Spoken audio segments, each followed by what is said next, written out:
Hi, my name is Bob Grenier, and I'm a volunteer with the Martin Fleischmann Memorial Project. So welcome this 2nd of February 2025 to Aluminium Story. Aluminum for those in the States. Hi there, Corky Goss, Nick Knock. I can hear myself, so we'll stop that. Hi, Weird UK. Hi, Vanilla Isis. Hi, Mr. Gate Mode. Hi, Alex Lozman. Can you hear me? Excellent. Excellent. Hi, Daz Pizzazz. Hi, Mika Avila. Hi, Charlotte. Hi, Walter Ramjet. Great. Handle that.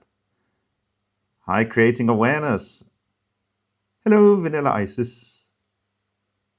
Hi, Matt Bartelson. Excellent. We've got some wonderful new names in the chat. Nick Pugh. Misunderstood. Justin Channels. Hi, Claire Westwood. David Cooper. Hi, Casey the Cat. Maria Schmidt. EBB is online. And Cardboard Profit too. What a great handle that is as well. Hi, Matthew Reynolds and Joseph Collar. Hi, Simon Finn. I can't get to you all, but it's great to have such a good quorum in the house.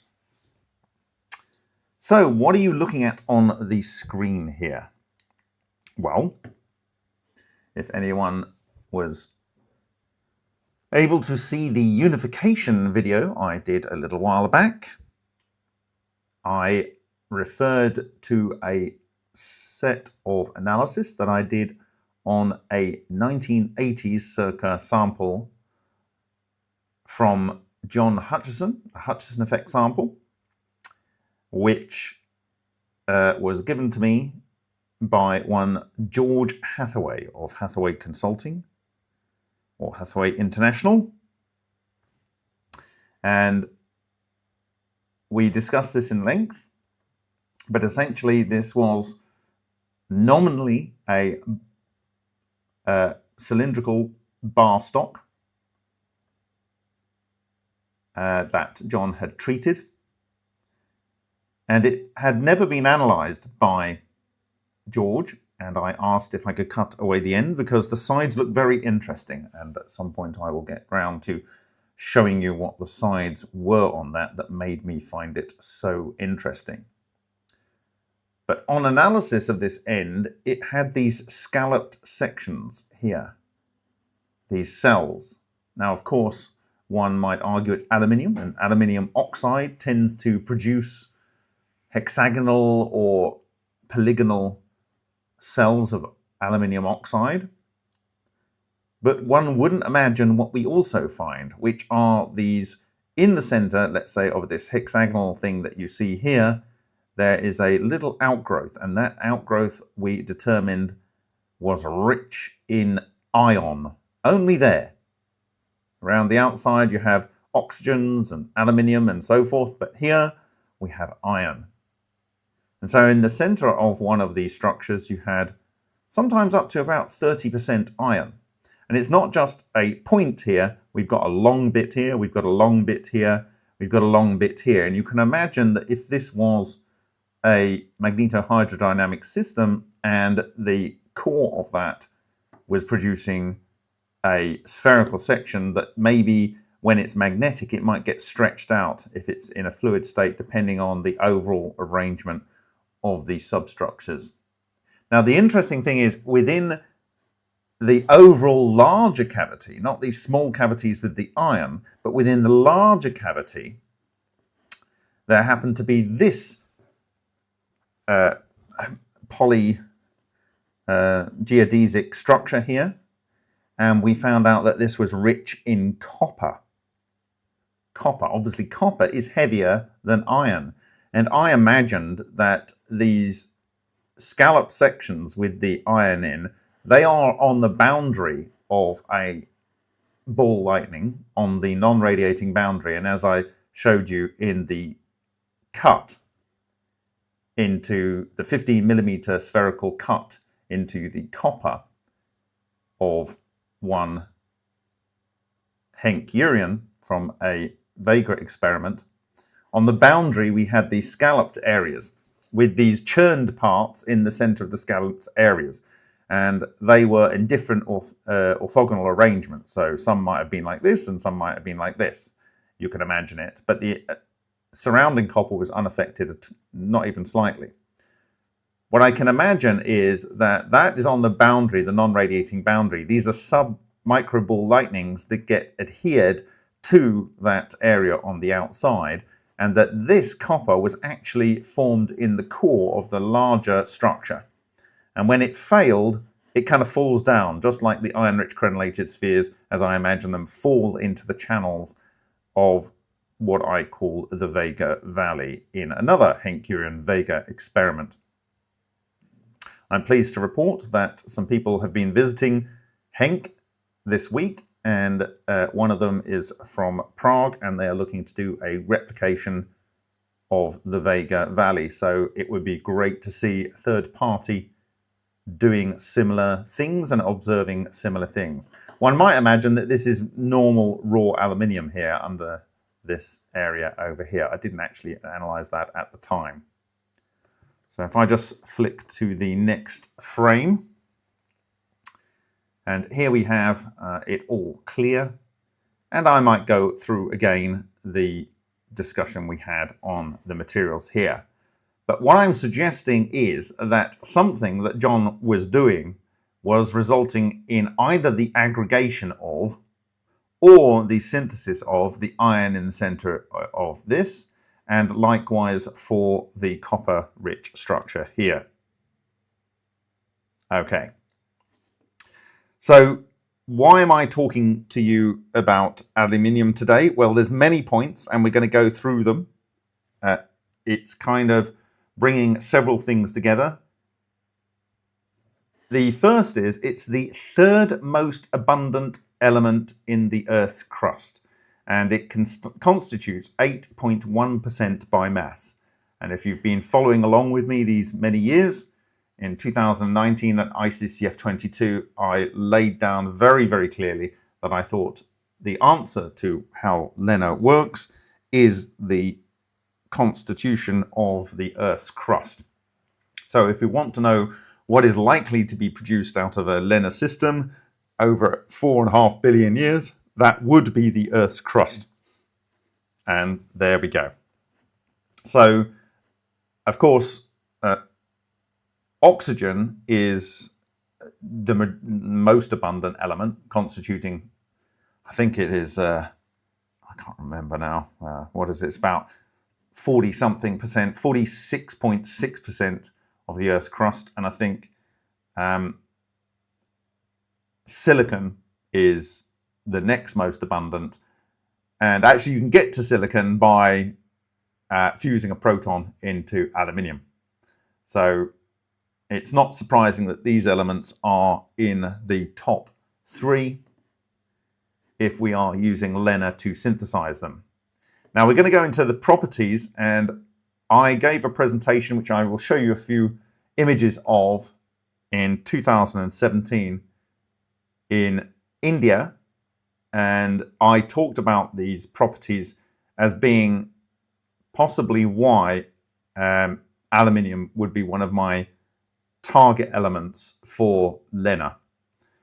Firstly, it's a light element, and what that gives you is the opportunity to do fusion and get net yield, and we'll go and show that. It is highly conductive, and here we go, as I said, can be fused with massive net gain. I have noted in other presentations, particularly my ultra presentation given in Azizi a number of years ago, that it is a spin nuclei, and also it's paramagnetic. So I'm going to take you to p-table. We've looked at this before, but it is a good way to look at the various properties of an element. If you haven't done this before, this will be a little bit of a tutorial session, and I think it's well worth learning a little bit about the wonderful capabilities of p-table. So it is ptable.com. You can see here up the top, ptable.com. You can just type that in, and we're going to go to properties here, and we can go and look at, for instance, down the left hand side here, you have conductivity, and we're going to switch that to electrical. In my presentation in Mumbai in 2017, I said it was both the thermal conductivity and the electric conductivity that are both related to the electron mobility and so forth that I believe were enabling it to work so effectively in these processes. So I'm going to go to electric conductivity here, and you'll see all of these various colors. If I actually click on it, you need to click on it here. And the elements that are the most purple here are the most conductive. Okay, so you can see silver is the most conductive here, 62 relative units. Gold is, the next most conductive is copper. The next most conductive is gold. And then the next most conductive is, in fact, aluminium. Okay? Now, after aluminium, you have some of the elements over here, which are the alkaline elements, like magnesium, calcium metal, and sodium metal. Of course, sodium is very reactive with water. Magnesium burns very readily in air. Calcium, as a bare metal, is not very nice to play with. Beryllium is toxic. But you can see that it's 38. So the next most conductive is almost 30% less conductive, and that's calcium. So these are very difficult to handle, whereas aluminium isn't. So aluminium is really a standout element. It's both light and highly conductive. Now, once you go past magnesium and sodium and beryllium, these elements here, these four elements here, the next most conductive element is tungsten. And of course, molybdenum here. Okay, these two elements, tungsten and molybdenum. And tungsten, this is why you see tungsten often being used in, well, we have iridium here, but forget being able to buy that, or rhodium, so just forget rhodium and iridium. Tungsten is often used in electrodes, and it actually, spark plugs are sometimes coated with iridium. The reason tungsten's used in electrodes is because if you go and look at its melting point here, it is 3,422. 3,422. The only thing that it melts at a higher temperature is carbon here. So it has both high temperature melting and it's highly conductive. However, remember what I said. I believe that being able to be part of LENR is not only having high conductivity, but it's also having a low melting point. And aluminium is 660 degrees to melt, which is lower than almost everything else that is high conductivity. Obviously, the copper, silver, and gold, much higher melting points. Rhodium and iridium, much higher melting point. Tungsten, the highest melting point. Molybdenum, these are like what are called refractory metals over here. And even beryllium, and you'll see that beryllium is used in nuclear weapons because it's both a light element, it can be used as a neutron, help to produce neutrons, and it's also got a very high melting point, relatively speaking. Yeah. Again, 650 is practically the same as aluminium, and we do know that Tesla was using beryllium, magnesium, and aluminium in producing his Ethermat streams. This so Ekby is saying, what app is that? This is actually just ptable.com. It's a really good way to understand elements and compounds and so forth. Okay, you can actually drag a slider here, and elements will start to melt as you drag it up. Yeah, so carbon's the last one to be turning to a liquid. In fact, carbon doesn't have a liquid phase. Unless you use high fields, it can actually flow in high fields, which kind of would suggest it's in a liquid phase. But yeah, so carbon's last, then you got tungsten, then rhenium, and then osmium, and then tantalum, then molybdenum, niobium, and so on. And then down here, everything's down at a solid. Yeah? So aluminium has this unique combination of extremely high conductivity, and it's also a low melting point element. So go back to the conductivity. Now, the other thing that aluminium has is that it is paramagnetic. Now, tungsten is paramagnetic, and I've spoken about how it being paramagnetic can enable it to take part in these reactions, because if you've got a thing that's pulling something in using the magnetic field, then it'll get pulled in, because the paramagnetic material is always pulled to whatever a north or south you're going to have in a particular magnetic field. It doesn't matter whether it's north or south, it'll always get pulled. Okay? And that, I believe, is very, very important. Okay? So the other thing is that the other conductive elements here, over and above their limit on their melting point, the other conductive elements are diamagnetic. They want to move away from a north or south. Okay? They are spin, but so this is 63 and 65. This is 105 and 107, I think, something like that. And gold is also odd as well. So they're all spin. However, aluminium is spin, it's low melting point, it's high conductivity, and it is paramagnetic. Tungsten is paramagnetic as well. I think magnesium is paramagnetic, but aluminium is absolutely ideal for this process. Absolutely ideal for this process. Now, what are we talking about can be fused with massive net gain? Well, I've spoken about this many, many times. If we go to nanosoft.co.nz, and this was a system, a calculation system for Lena calculations that was produced based on Dr. Alexander Parkhomov's. I helped design it, and Philip Power over in New Zealand did the programming. So thank you to both Dr. Alexander Parkhomov and Philip Power. Dr. Alexander Parkhomov is nearly 80 or 80, and Philip Power, I think, is in his mid to late 70s. So these people have really pulled out their life experience to enable this calculator to be made available. And if you click on fusion reactions up the top here, and we can go down and type in aluminium, and over here, aluminium, aluminum. We don't need the limit.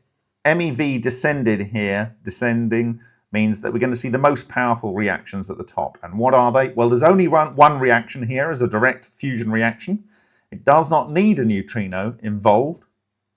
And if I zoom in for you, you'll probably be able to see it a little bit clearer. Okay.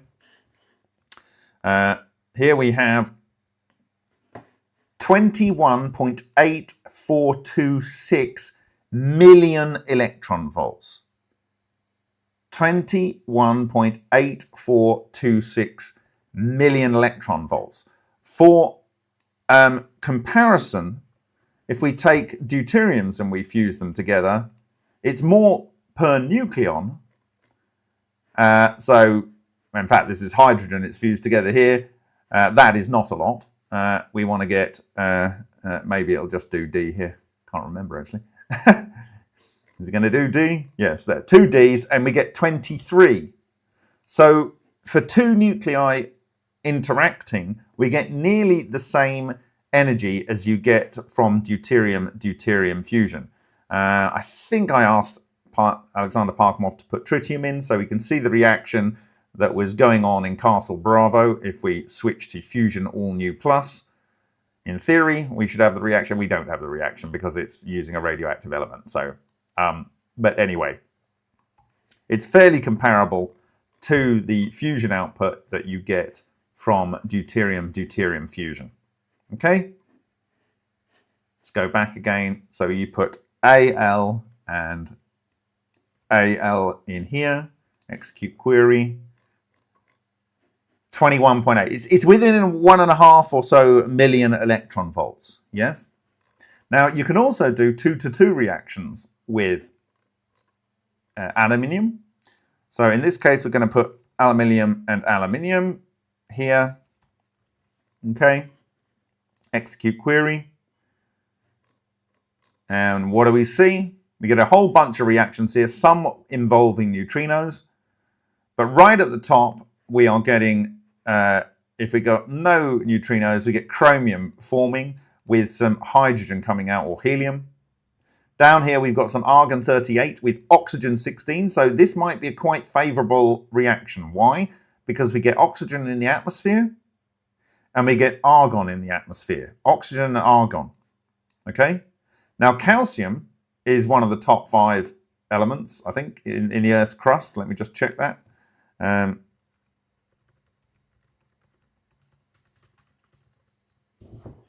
me just check that.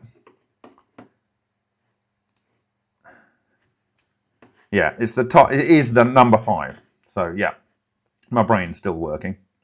And so calcium, silicon, second most abundant element in the Earth's crust. Magnesium, 7th most abundant element in the Earth's crust, and so forth. Okay. Let me just check that.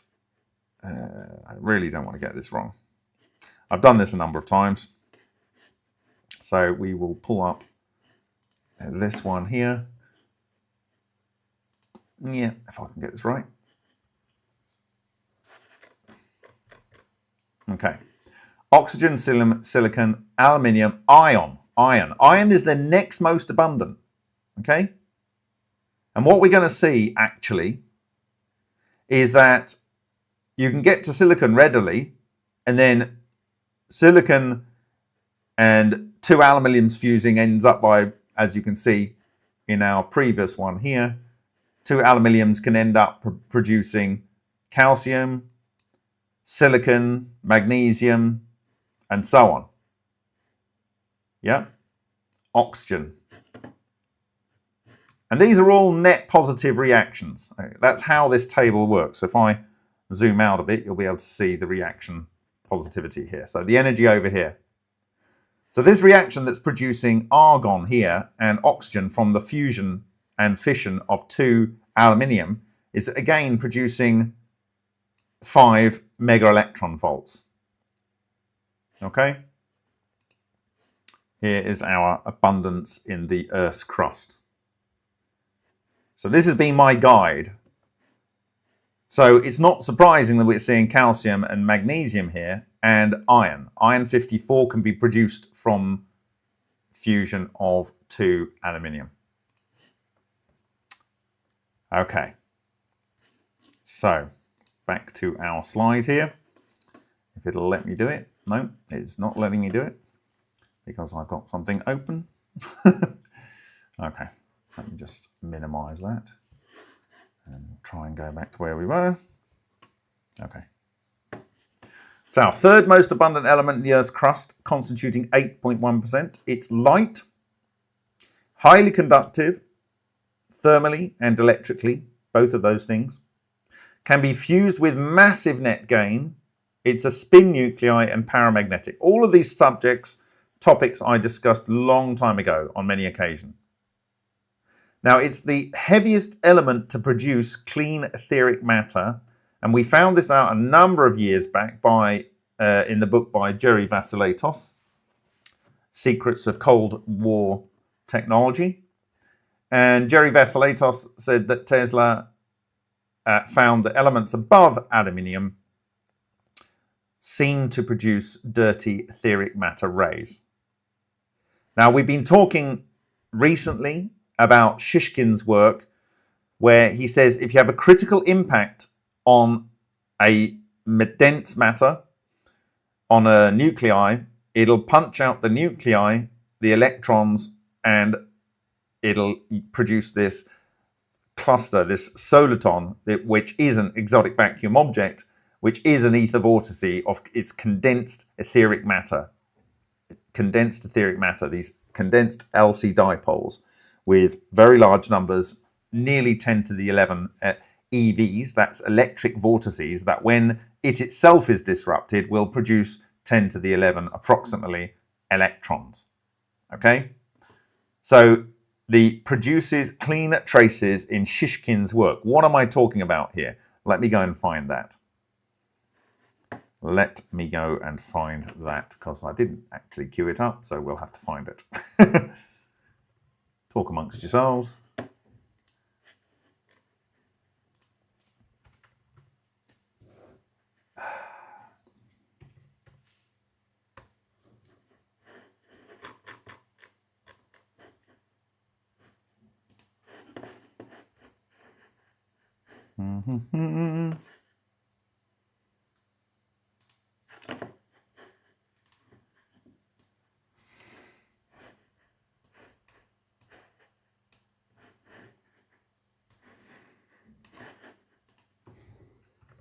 Any questions up to this point?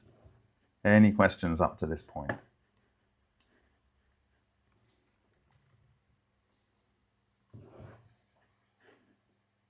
You're not too soon, Weed Nerd. Thank you, Vanilla Isis. That's very, very helpful. I will have a coffee in the morning. Very helpful. Thank you very much. Okay.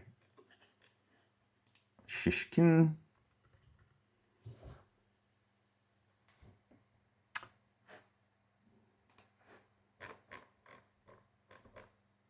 So,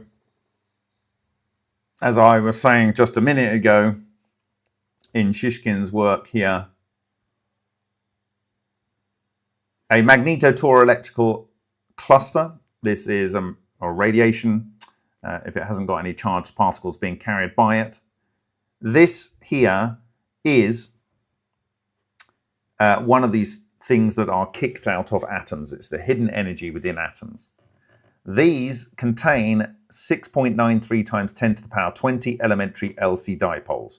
These are background cold neutrinos or relic neutrinos. Okay, so there's a hell of a lot of them.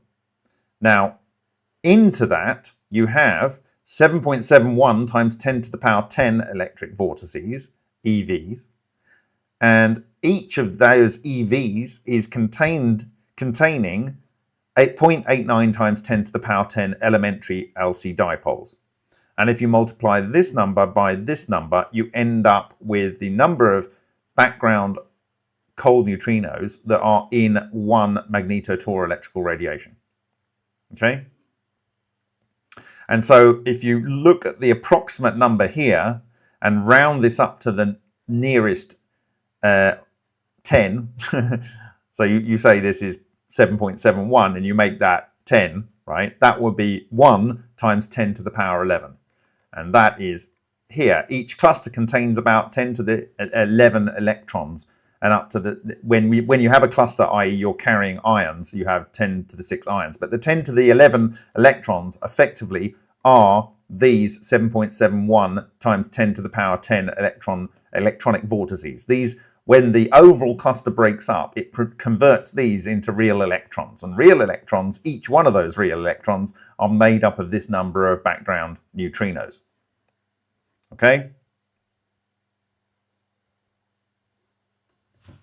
So that, therefore, is what you are getting out of this. Now, I will try and find the paper where he talks about the next point that I want to talk about, which is this one, I think. I think it's this one. Yes, it's this one. And for this one, I have to go and do a real-time translate in here.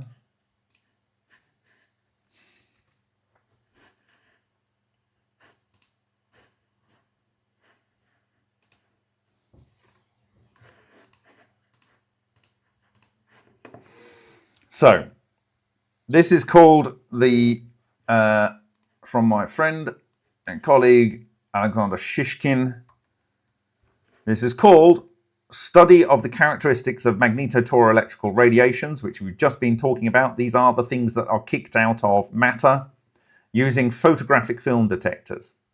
Okay, so we've seen these pits before, we've discussed them recently. They are the ions that are carried with the magnetotoroelectrical radiation that make it into a magnetotoroelectrical clusters.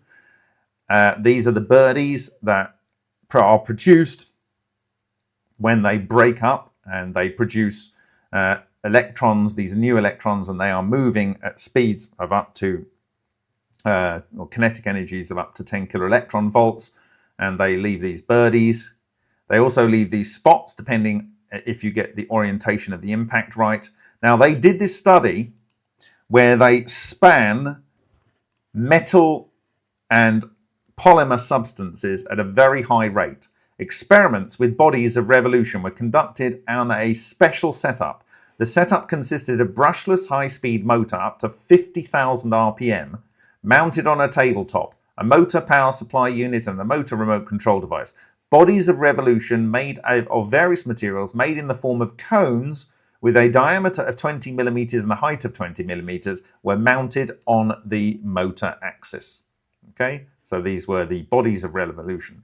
To ensure the safety of the work near engines with bodies of revolution, a protective casing was mounted, inside which, along the wall of the casing, perpendicular to the bases of the cones, and above it, perpendicular to the axis of rotation, photodetectors were placed, packed in light-proof bags. A series of experiments was conducted on the exposure of photodetectors with the following bodies of revolution: graphite, aluminium, titanium, copper, bismuth, zirconium, iron, cadmium, lead. In this case, light materials, graphite, aluminium, titanium, rotated at speeds of about 40,000 revolutions per minute. Heavy ones, at least 15,000 revolutions per minute. The time of exposure for all bodies of revolutions was 360 plus or minus 20 seconds. The temperature during the measurements was 25 degrees C, plus or minus 5. Comparative analysis was performed by comparing micro damages in different areas of the photodetectors. In the plane of the base of the rotating cones, about 35 millimeters from the bottom of the photodetector, at different heights from the plane of the base of the cones, on the upper photodetector, and so on. They saw spiral traces, and they marked the spiral traces out. It's a shame we can't see the before they've marked them on there. Okay, these are approximately 7 centimeters from the bottom. Now, in this particular chart, they note the descriptions of objects on negatives. Cadmium, spirals, rings, and stripes. Many large and medium objects, spirals are mostly broken and strongly twisted. Lead, spirals and half rings. Objects on the are medium and large, many breaks. So many breaks and parts of objects. Spirals are slightly and moderately twisted. Copper, spirals, rings, semi-rings. Small and medium-sized objects, almost without breaks. There are parts of objects. Spirals are slightly twisted. Iron, spirals and half rings. Small and medium-sized objects, many breaks and parts of objects. Spirals are moderately twisted. So they've got many breaks and parts of objects. Bismuth, spiral, rings, semi-rings. Small objects, medium-sized semicircles are also encountered. Spirals are slightly twisted. Okay. Zirconium, spirals, semicircles, stripes, small and medium-sized objects. Some are large, many breaks and parts of objects. Spirals are moderately twisted. Aluminium, spirals, rings, semi-rings. Medium-sized objects, large ones occur. Rings and spirals with virtually no breaks. Spirals are strongly twisted. Carbon, spirals, rings, semi-rings. The objects are medium and large. There are many breaks and parts of objects. The spirals are slightly twisted. From this chart, in this study of spinning objects, which is known to produce these clusters by just spinning metal, aluminium produces medium and large rings and spirals with virtually no breaks. Spirals are strongly twisted. And this, my friends, is why I believe the aluminium spinning disk in the ARV is optimal. Boom! Because it produces highly ordered, unbroken magnetotoro electrical radiation, aka EVOs, simply by spinning it. These EVOs can then be disrupted, and each single one of these solitons can be broken into up to 10 to the power 11 electrons. Bada boom!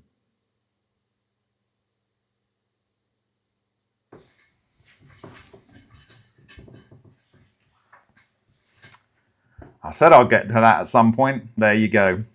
Talks about the damage, the zigzag tracks and so forth here, pitting and various other experiments here. But that is the money shot. The money shot is that, as Tesla had identified over 120, 30 years ago or whatever, aluminum is the optimum for producing etheric matter rays.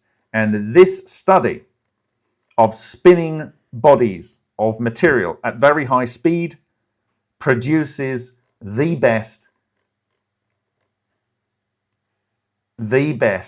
rings, spirals, and semi-rings with virtually no breaks. Okay? This is a literal pearl of wisdom. This is a gold nugget out of all of this work, with very profound implications.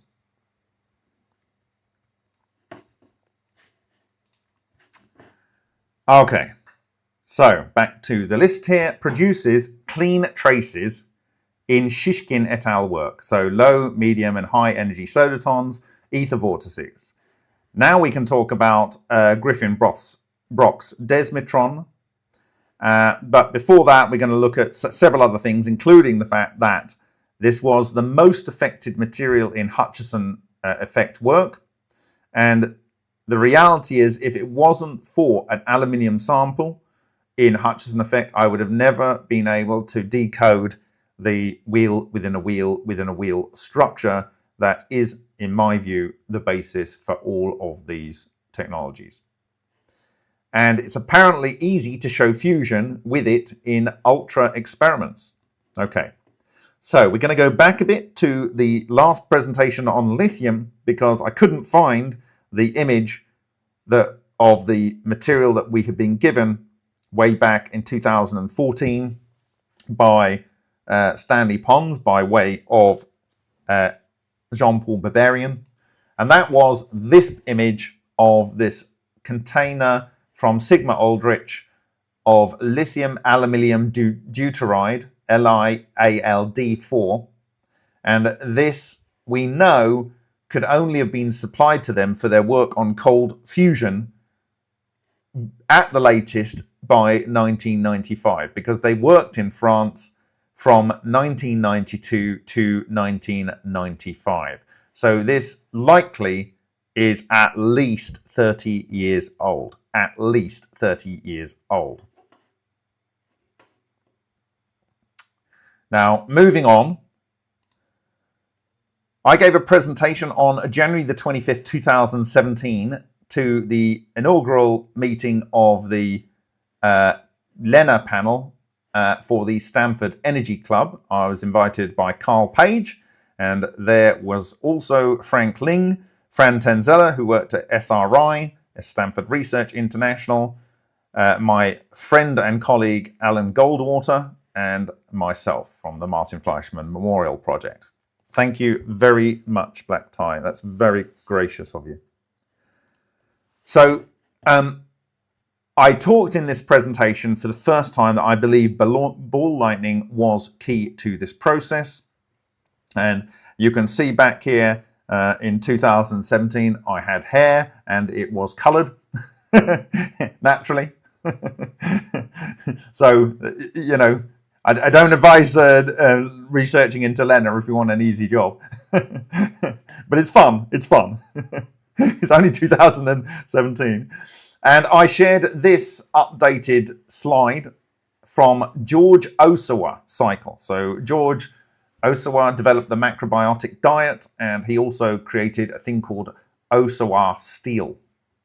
And the reaction that he observed was verified in 1994, some years later, by R. Sundaresan, who is on secondment from the Babur Atomic Research Center, where the Indians had done their replications and more of the work of Pons and Fleischmann. He went from the Babur Atomic Research Center to work with the world's best electrochemist, who was a colleague and an associate of Martin Fleischmann, John Bockris at Texas A&M. They did an experiment, and only when there was oxygen dissolved in the water did they see the production and synthesis of iron. They believed it was this reaction. However, if you take carbon and oxygen, and we can go back to our reaction table here, and we can go to 2 to 2, and we'll come back here and we can put in carbon and oxygen here. You can do execute query here, and you can get the most abundant element here of carbon and oxygen here. Where is it? Carbon 12 and oxygen 16. I should have there. Carbon 12. Where is it? Okay, so we got carbon 12 and oxygen 16 here with no neutrinos involved, producing hydrogen and aluminium. Hydrogen and aluminium of 5.17 million electron volts. So this is a potential reaction that could be going on. You have another reaction above that's producing magnesium. You've got another one, and so on. So that is one potential reaction that could be doing this.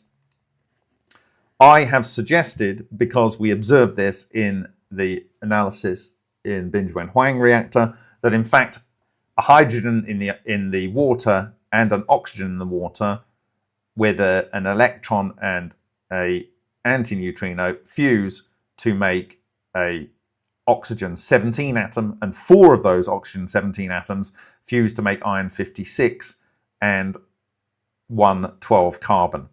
And that produces almost exactly the same energy as this reaction, which is the amount of energy needed to raise the temperature of the water over and above what they observed.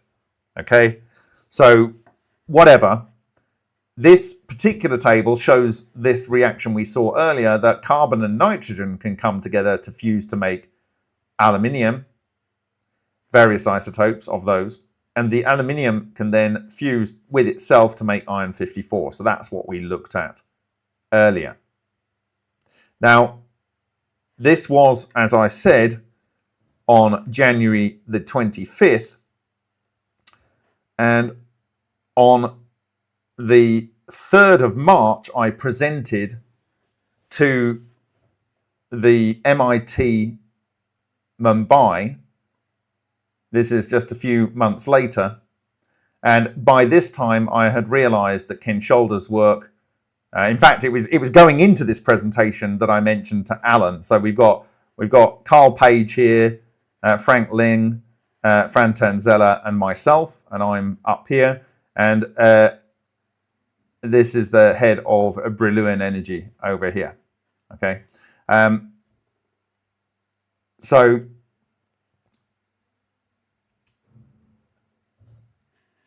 this chap here, Srini Mahadevan, he's the first named author on the Martin Fleischmann and Stanley Pons replications at Babur Atomic Research Center. And in October 2016, he released some information about a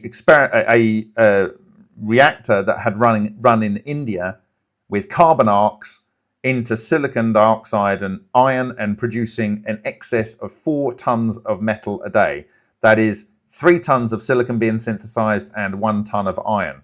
In this presentation, I am referring to Ken Shoulder's work, John Hutchison's work, and ball lightning, specifically the work I did with George Eagley. And at some point, I mention that using this plasma reactor with carbon in this microwave reactor, we produce ball lightning and it synthesizes iron. And this guy here turns with a knowing look to Srinivasan and goes, like it's something like, it produces iron, does it? Magnetic iron. Okay. So they have a little like knowing glance between each other. So it was when I presented these videos a few days later that all of Ken Shoulder's material was taken off the internet. It was still available on the Wayback Machine, it turned out at a later date, but I'd already archived it all. Anyway, so this is my segue into EVOs and the Hutchison effect. So here we were talking about magnetotoroelectrical radiation. This is Hutchison effect. We were talking about magnetotoroelectrical radiation with Shishkin's work, which are exotic vacuum objects. Ball lightning are one thing that Ken Shoulders was considered would be a name for the EVOs, and Ken Shoulders derived his understanding by studying the work of John Hutchison. And we observed some of the most interesting phenomena in Hutchison aluminium samples that we acquired. So this is one sample that I called Chaos. In the original set, it was sample number 3. I actually have that or another sample in the drawer. I'll just go and get it. Somewhere here, I believe. I'll just see one of these. I think I have every sample except that one in this particular one. I have a couple of other aluminium samples here. So for those that don't know, this is one. Okay, and this is the sample fracture. And it was off this corner that I observed the 48 division structure under the microscope. Here is another John Hutchison sample. And it looks like a piece of splintered wood. Okay. And I have argued in a video that the monopoles that are produced, they organize themselves down the crystal grains as they did according to the work of Takaaki Matsumoto, and in his book when he was looking at palladium, and also in the 1983 CIA review document of Jack Haupt from spoon bending.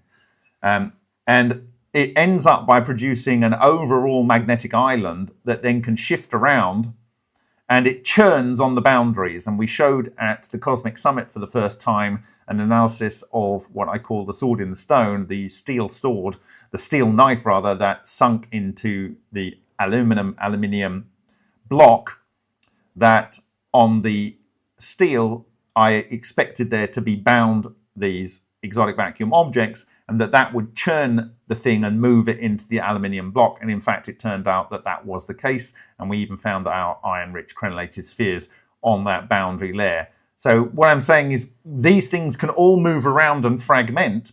And then when the music stops, the energizing of the monopoles ceases to occur, and they churn into each other and they refuse together in a new arrangement. So that is the what I call chaos Hutchison sample. Okay.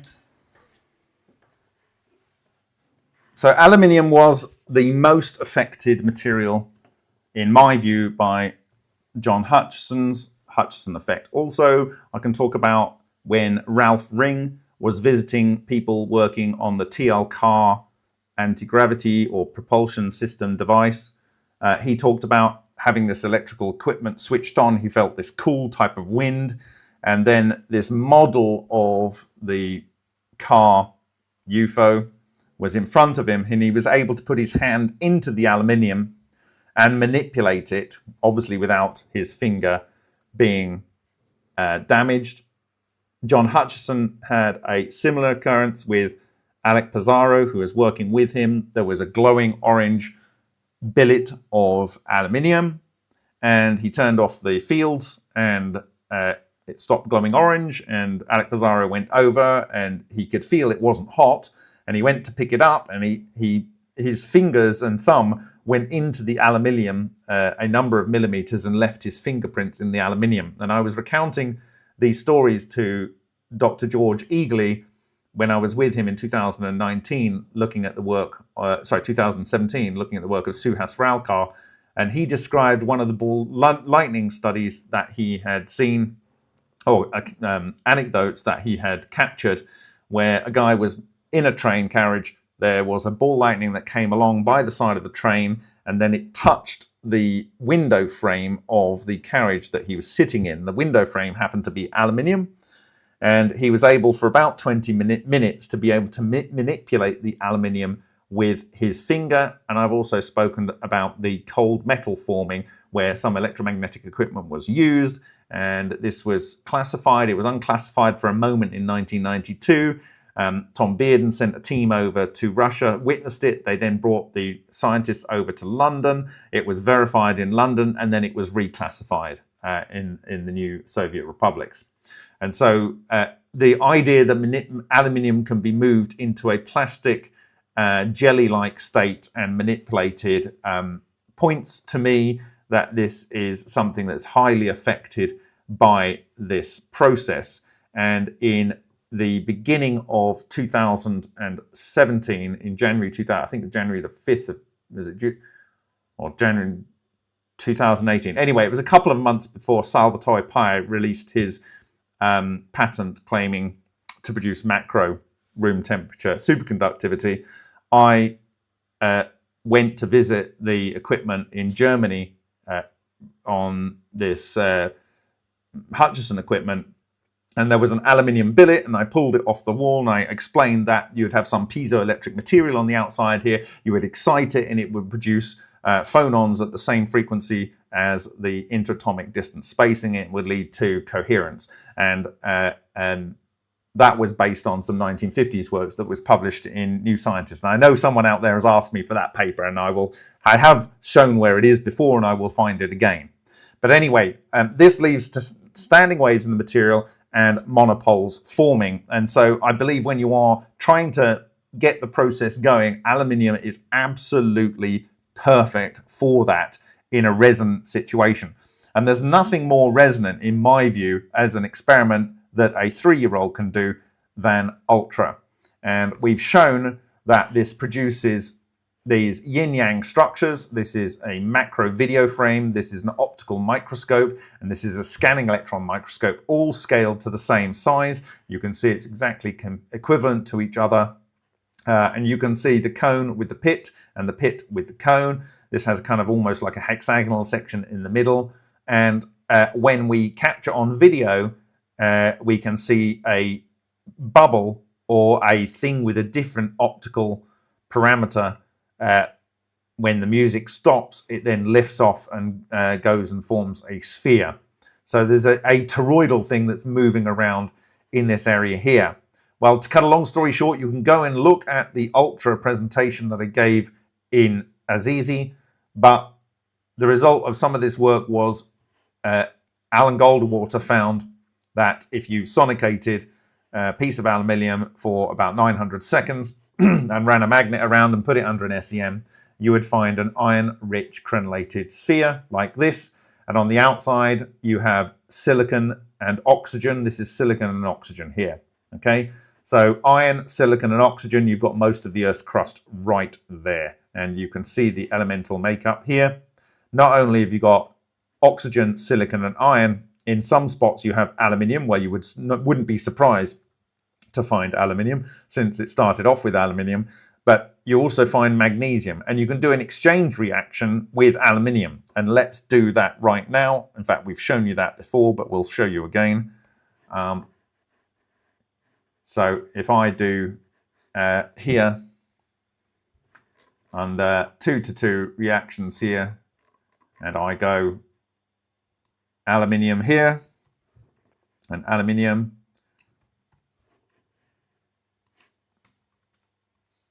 and we go execute query, Thank you very much, Gary Johnson. Really appreciated that for that £10. Thank you.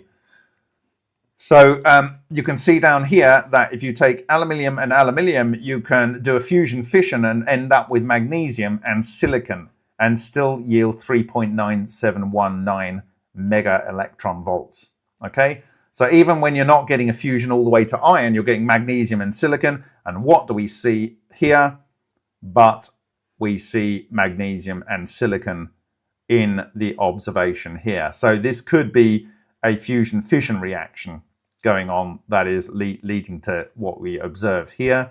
And some of the silicon could also be from a proton going matter in there. Okay.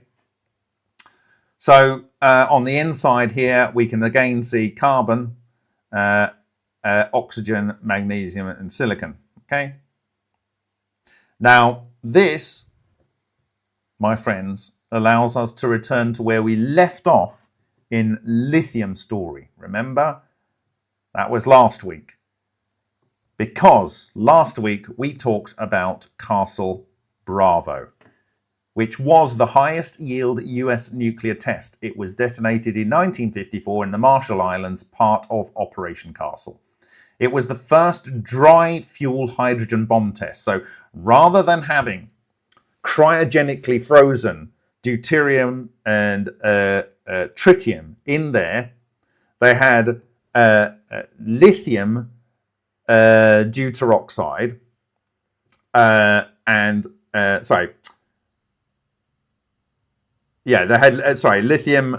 deuteride rather. So the deuterium was in a solid form and the lithium was there to produce tritium. That was their belief. Okay, and I talked through how they may have got that wrong and they may have interpreted what actually happened differently. Anyway, the point is you don't have to keep this cryogenically frozen. You don't have to produce tritium up front, and it doesn't decay over 10 years. So your bomb still works after 100 years, you know, it'll still work. Okay, because you don't want a bomb that you make and then it just doesn't even do anything after 20 years, right? Useless. Okay, so now, this is the point I want to bring your attention to again. The explosion caused widespread radioactive contamination affecting local inhabitants and Japanese fishermen. Okay? Castle Bravo used 7075 aluminum alloy, which is 87.1 to 91.4% aluminium by weight. Aluminium was used in the bomb's construction, particularly in the form of an aluminium canister for the lithium deuteride fuel. There we go, lithium deuteride fuel. That was stored in an aluminium canister. It included a 3.7 inch thick, that is 9.5 centimeters, aluminium ballistic case. So there was the deuteride fuel, lithium deuteride fuel was in there, and the aluminium ballistic case. Okay. The other amazing thing about Castle Bravo, the US nuclear largest ever blast that they did, is it didn't have refined uranium. That is to say, it didn't use only uranium-235. It was just normal uranium. The device was 179.5 inches in length and 53.9 inches in diameter and weighed 23,500 pounds. That is 19.7 tons in total. Okay? So, how much aluminium was in the Castle Bravo bomb? Well, assuming the case was a simple cylinder, using the equation, we won't go into the equation, and knowing that we have this many inches of radius, and we end up, and this much height, we end up with a surface area of about 19.6 square meters. Based on the thickness of 19.5 centimeters, the volume of aluminium would have been 1.862 cubic meters. The density of the aluminium is about this. And so the mass of the aluminium inside the Castle Bravo, or comprising the Castle Bravo reactor, or bomb rather, was 5.232 tons. That means that the proportion of aluminium, approximately from known non-declassified sources, was approximately 48.9% the weight of the entire bomb. Now, we do not, in mainstream, think that aluminium plays a fusion role. But you know what? We can see that it does in a simple ultra experiment. We can see that it does in a Hutchison experiment. We can see that it does in a range of different experiments. Okay? So if it can take place in those systems, which we have identified are producing a magnetohydrodynamic structure, we have identified that, then why on earth would it not be occurring in a system that is clearly exceeding the critical value to convert those aluminium atoms from a straight normal atom into the electrons, the nuclei, and the magnetotoroelectrical radiation, which, when suffering further shock, will produce by itself, for every single emitter, another 10 to the power 11 electrons. For every single atom that is excited beyond a critical threshold.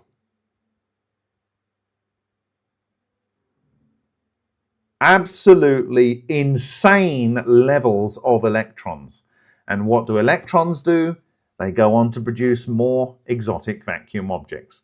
Because as Shishkin has identified, when that low Ng, medium Ng, or high Ng soliton breaks up, each of those electrons are up to 10 kilo electron volts in kinetic energy, which go on to knock more atoms apart into a magnetotoroelectrical radiation or exotic vacuum object, a nuclei, and an electron. And so it's a cascade event producing unimaginable numbers of electrons, which, along with the low Ng, medium Ng, and high Ng solitons synthesized and or present, can go into the overall magnetohydrodynamic fractal toroidal geometry based super scale invariant plasma toroid, plasmoid. What other evidence do we have that this may have been what is going on? What I'm suggesting here is that a large proportion of the yield of Castle Bravo may have actually come from, or the process be enabled by, the aluminium. The aluminium was a fusion fuel, just as it is in an experiment that a 3-year-old can conduct in 7 minutes. Aluminium. It's basically a bomb which is completely enclosed in aluminum cladding. And possibly a large proportion of the yield of the bomb actually came from the fusion going on in the cladding of the aluminium. The fusion, read my lips, in the cladding of the Castle Bravo bomb. What other evidence do we have? Well, we have Avi Loeb looking for extraterrestrial objects in the Pacific. And in an interview that he conducted recently with Ashton Forbes, he said that the unique things that he found in some of these particles was iron, which isn't really present in the bomb, beryllium, lanthanum, and uranium. Boom! Beryllium, lanthanum, and uranium. The fallout from Castle Bravo was found in the ocean between Hawaii and California. Hawaii and California. California. Over 4,000 miles, 6,400 kilometers away. Note what he's saying here. It was found in the ocean. In the ocean between Hawaii and California. The area where Avi Loeb was searching for microspherules, which he was picking up using a magnetic sled, the same way we extract the iron-rich crenellated microspheres from the ultra experiments, the same way I extracted them from the Bin-Juan Huang cavitation experiments, which was definitely producing fusion, definitely, with no iron in there, right? No iron in there, it's copper pipes. Near the coast of Papua New Guinea. It's approximately 1,200 miles away. It's just 1,200 miles away. They were finding 4,000 miles away fallout from Castle Bravo in the ocean.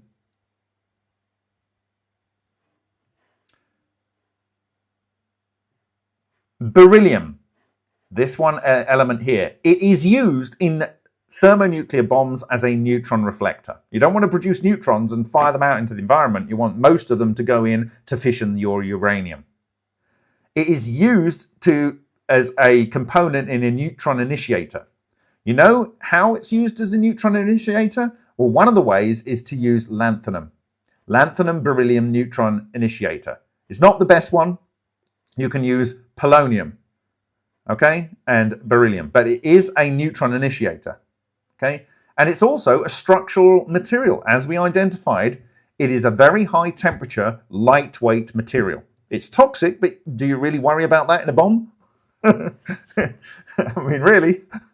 We already know that beryllium was one of the 3 preferred elements by Tesla to produce etheric matter rays. What are etheric matter rays? Etheric matter rays are these medium and low and high energy solitons. They lead to the production of per magnetotor-electrical radiation per soliton 10 to the 11 electrons. Beryllium is a multi-purpose element in this reactor. Neutron reflector, neutron initiator, and structural material. Okay? Lanthanum can be used with beryllium as a neutron source, and lanthanum can be derived from uranium fission. Lanthanum can be derived from uranium fission. It's a high yield, actually, of lanthanum 140 from uranium 235, but you'll still get various isotopes of lanthanum from normal uranium 238, which is mostly 238. Okay. Uranium, 4,000 kilograms of natural uranium. They didn't have to refine it to make Castle Bravo. They didn't have to refine it to make Castle Bravo. Okay? 4,000 kilograms. So almost all of the Castle Bravo bomb was aluminium, natural uranium, and the rest is basically lithium deuteride. So, where is all of the iron coming from that is containing beryllium, lanthanum, and uranium? We have a very, very good idea where the beryllium, lanthanum, and uranium are coming from. That's coming from the bomb. I don't see any discussion about aluminium in here. I don't see any discussion, but I see iron.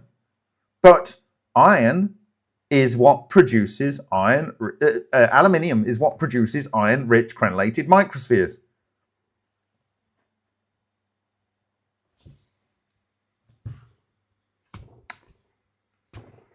A meteorite might have come down there. Yep. And what you went along is you picked up Castle Bravo fallout or other fallout from other tests, because it almost does not matter, as I've showed you. If you've got carbon and nitrogen, or you've got a range of elements in the low mass, when you have a magnetotoroelectrical fusion system, it's going to produce aluminium.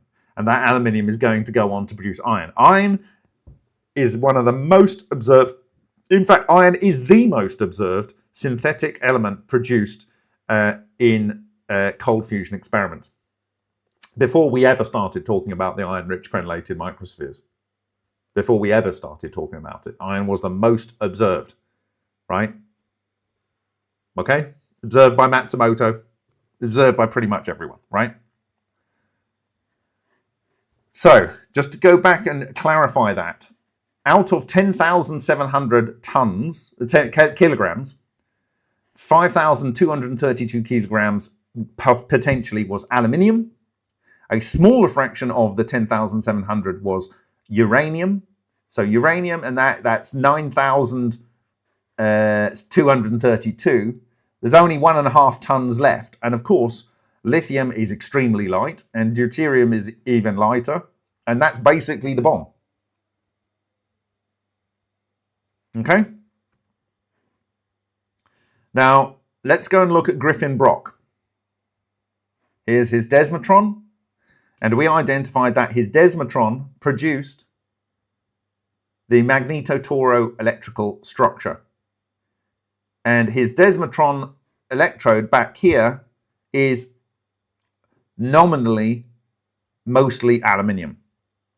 And what we found was the intense magnetic fields and substructures within the overall structure yanked or synthesized iron into strips. These are high iron, and some of these are nickel, but magnetic materials formed into these very specific arrangements around the various parts of the magnetohydrodynamic structure. I can zoom in even further to that, and you can see how wonderful these stripes are that are coming into the magnetohydrodynamic structure. Honestly, I think Abby should just go and build a UFO with the knowledge that we are building, rather than worrying about whether it is or it isn't UFO or extraterrestrial objects, debris in the ocean, because I really think that what he shared with Ashton Forbes categorically is fusion of aluminium from the casing of Castle Bravo and other elements that were sucked in the nuclear detonation. If he raises 5 million, that would go very long way to helping independent research in the LENR field do something useful. So we noticed that there was, based on the number of substructures in this arc, that this was probably a 24 subtor structure. Now, the interesting thing was that Griffin told me that he has a real problem, and I've got these mixed around the wrong way. I've got something wrong here, so let me just fix what I've got there. I don't know why that's doing that. I don't know what's gone on there. That should say something different. Give me a second.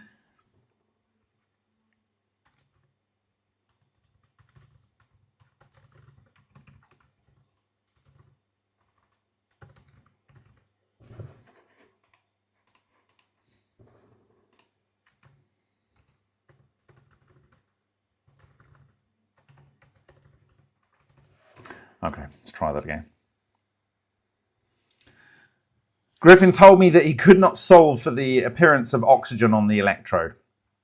And ultimately that works against the effectiveness of the electrode. Well, we already know from ultra experiments that on one side you end up in the yang for the formation of boron.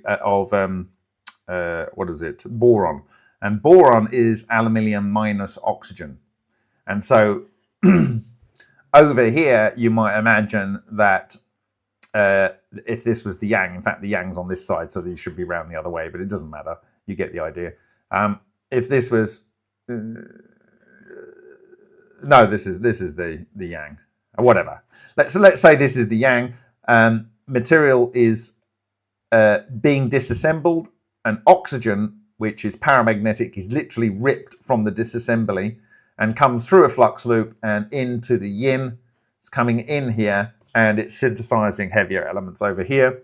And there will be a beam coming out of here, which will end up by producing these shadow graphs.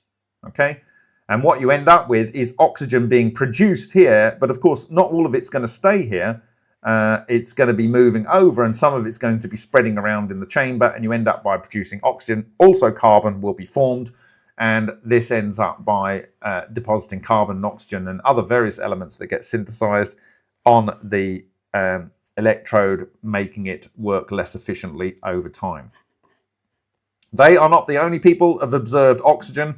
Clean Planet observed oxygen-rich islands in their experiments. And you can see here from ICCF 25, these regularly spaced out oxygen islands. I believe that's because there's magnetotoroelectrical radiation clusters on there. It is only ones that show this particular whole pattern with oxygen in them where they see excess heat. And they've seen up to 33% oxygen being produced. In this particular oxygen-rich spot, they found it was a hexagonal hole, just as the holes that we saw on the cut plane of the Vega experiment by Henk Urian, which I mentioned earlier, with 15mm ball lightning cut. And again here, he's scratching his head here, and these are an array of oxygen lines here. So I think what's going on in Brock's electrode is it's breaking up the matter, and some of it is becoming oxygen, and that is producing his oxygen problem. But what we know from Brock's work, and if I pull it up now from here, this is from Ode, a unification, where we took matter out of a deep freeze, okay, and this was Brock's letter, and we had a look around his electrode, and we found these very curious features, like the way the flux, the magnetic flux, is pulling these iron filaments into precise areas of the structure, which was all very exciting. And this is what I was talking about here on. If I go to it, it wasn't on there. It was on there. There. No, come on. There. No, there. Right, we're on the right place now. Here on the inside of the Vesica Pisces, on the inside of the golden ratio line, this are boron-rich crystals. And over here we got calcium. Boron is aluminium minus oxygen. It comes through the flux loop. The oxygen fuses with the aluminium, and that produces some isotopes of calcium. Okay? And so this is fission over here and fusion over here. So if we can do it, if a 3-year-old can fuse and fission aluminium using off-the-shelf equipment in a water and water vapor-rich environment, do you not think that Castle Bravo might have been able to do the same thing on a little bit of crazy higher levels of plasma and nonlinear and far from equilibrium and turbulence and magnetohydrodynamic situation? I think that Castle Bravo could have been able to do it. Yeah, I think so, obviously. So we went through this. We looked at the elemental analysis because unfortunately it crashed and we couldn't look at the thing afterwards on my saved file. And here is the vortex pair in the center of the line. We discussed that. We showed how that appears exactly here. Just so beautiful. So Griffin here, looking at some of Tesla's electrodes, and produces these wonderful shadow graphs. Here, I think I've got a picture of them somewhere here. There we go. So this is Tesla's effort. Sorry, this is Tesla's effort, and this is Rontgen, much clearer with Tesla's effort. This is Tesla's effort, and over here we have Tesla's shadow graph, and a little bit further on you've got some shadow graphs produced by Brock, which are far better than X-rays. This is 3 feet away. This is 4 feet away. This is actually his face with the glasses, nicely rendered. And this is the beautiful hand X-ray 5 feet away, really high detail and crisp, well resolved, and a replication of Tesla's shoe done by Brock 6 feet away. But also this is a better image than was done by Tesla, and here this is 22 feet away, still a crisp image, and even the corrugations here, and I said this is because it produces co-limited or collimated beams coming out of the structure, and we discussed how that would come about, and we talked about the ARV here and the overall 3D structure here. Okay, so in summary,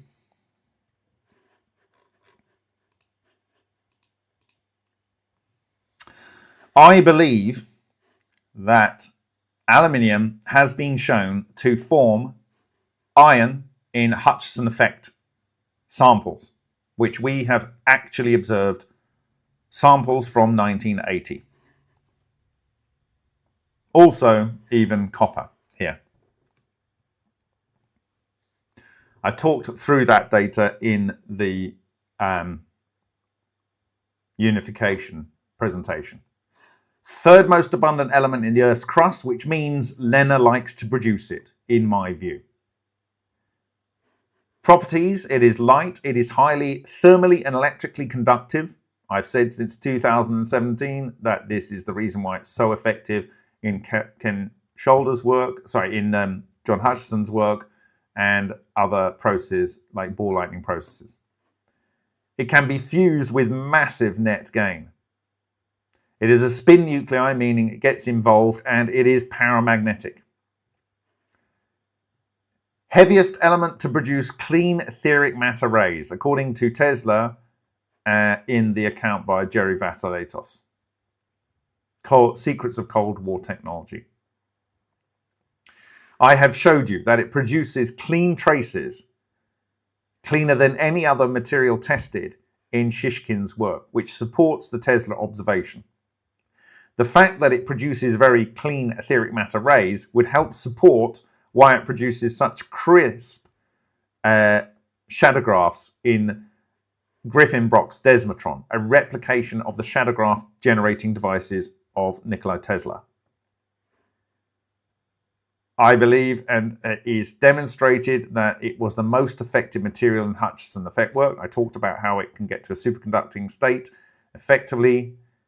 This was later put into Salvatore Paier's patent, and it's based on work that was known in the 1950s, my understanding. And it is easy to show fusion with it in ultra experiments. It was used 30 years ago as part of a reagent in experiments by Martin Fleischmann and Stanley Pons. We know this for a fact because we got some of his ex-surplus stock, and he finished in 1995 in France. It is ball lightning. Ball lightning can produce aluminium. Aluminium goes through to iron. This was proven by Sundaresan and Bockris. I do not agree with this particular pathway, but whatever. Start with light elements, end up with aluminium, and then iron. But light elements will lead to iron. I spoke to this Sundaresan was working under Mahadev and Srinivasan, and this is Mahadev and Srinivasan, who talked about synthesis of vast quantity, 1 ton per day for 11 weeks of iron in a arc reactor. An arc reactor produces a plasma. Does a nuclear bomb produce plasma? Hell yeah, it produces plasma. It produces oodles of plasma. Why is there so much plasma? Well, maybe each of the critically damaged aluminium atoms are, or critically impacted aluminium atoms, just as in the Brock shadow graph, just as in the Tesla etheric matter rays generator, it is producing these medium, low, high energy solitons that are then triggered by the next energy impulse or dynamic situation to yield 10 to the 11 electrons. The Hutchison effect here, sample, very, very disrupted. I call this chaos. The ultra experiment, producing yin-yangs, magnetohydrodynamic structures that produce iron, silicon, oxygen. Oxygen synthesized or captured, who can say? It's definitely there, silicon dioxide. Also magnesium, sodium, very common elements in the Earth's crust. Castle Bravo probably was the source of a lot of the Avi Loeb samples containing unusual elements. Not from outer space, from Castle Bravo. Not from outer space, from Castle Bravo. Okay? Why? Because of the 19.7 tons, 5.232 tons potentially was aluminium. The largest amount of mass in the bomb was actually aluminium, which we know from child-level experiments can fuse to produce vast amounts of energy. 49% nearly of the mass of the bomb would explain everything in the Avi Loeb recovered materials. The iron and the rest of it comes from the bombs. It is magnetohydrodynamics. It does the business. There it is, producing our streams. And similar observations of oxygen, the most abundant element in the Earth's crust, is in other LENR experiments. So that is that, and I will take questions now.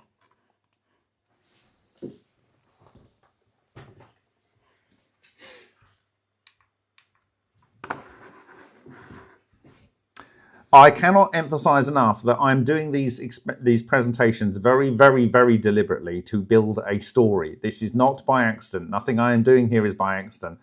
So please read the references that I will put into the blog.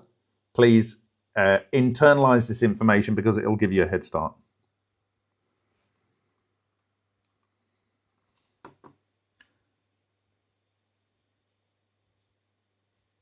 Thank you, Matthew Reynolds. Are you familiar with interscalar geometry? Well, there's interscalar geometry in fractal toroidal geometries. There's also scale invariant.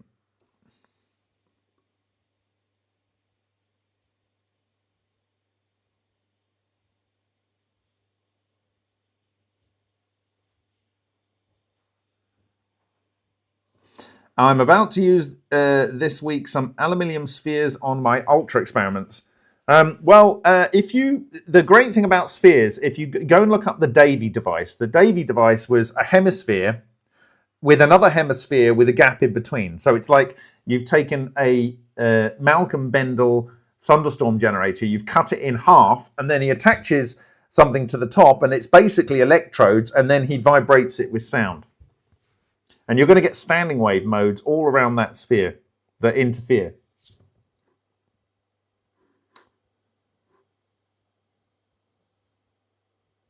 So spheres are very good for setting up standing wave modes. I talked about this when we were looking at the reactor of Suhas Ralkar. So, of course, in that reactor, he was tuning his particle sizes by grading it through a sieve of 5 microns, and then he was hitting it with 1 megahertz sound, and that was to produce the vibration over the 5 micron particles in his reactor.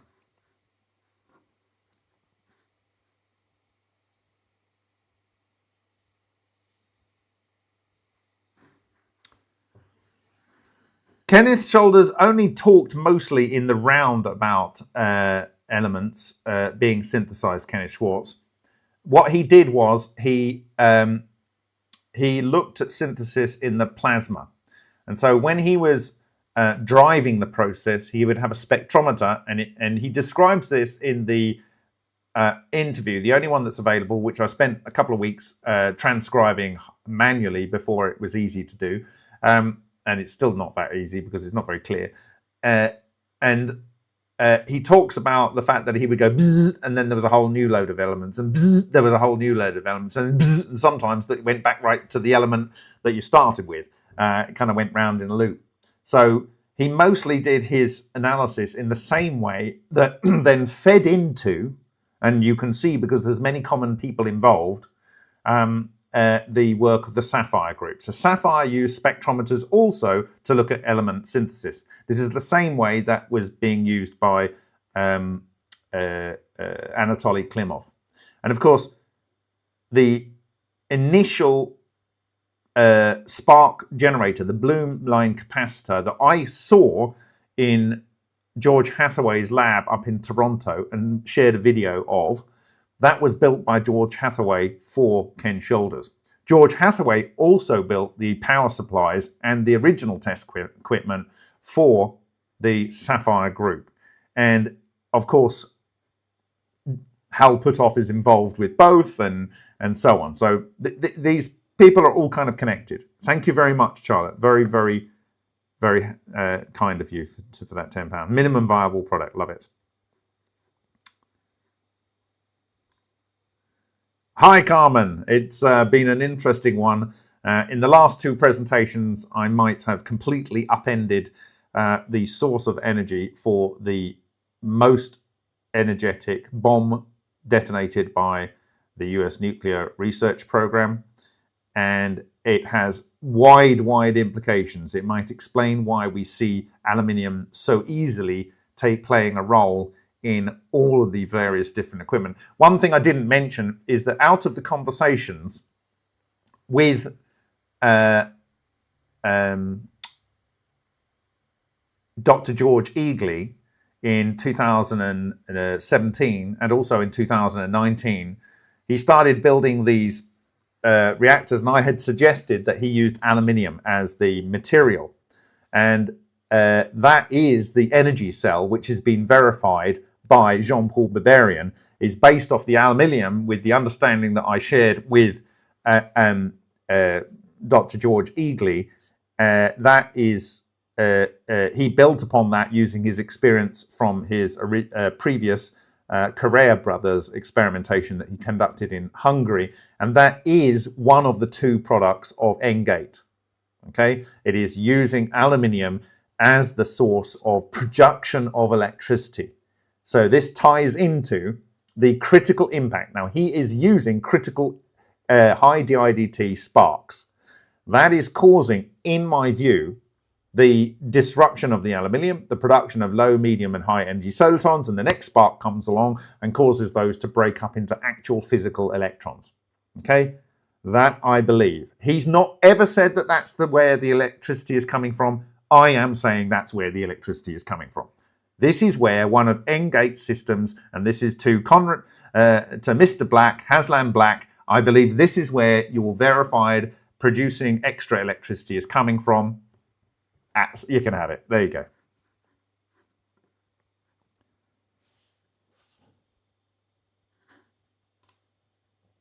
Thank you very much, Scoggy Hoggins. This is definitely a team effort. It really, really is a team effort. I mentioned so many people in every podcast, every video, because they've all played a part in understanding what's going on.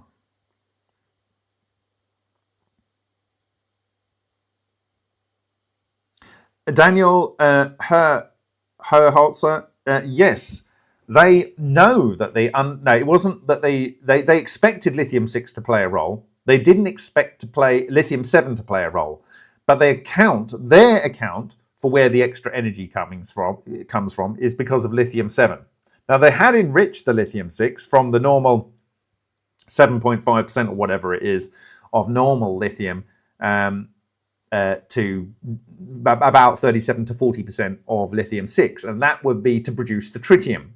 But there is this reaction of high-energy protons or neutrons going in the Cockcroft-Walton experiment, high-energy protons going into the lithium-7 producing 2,4 helium.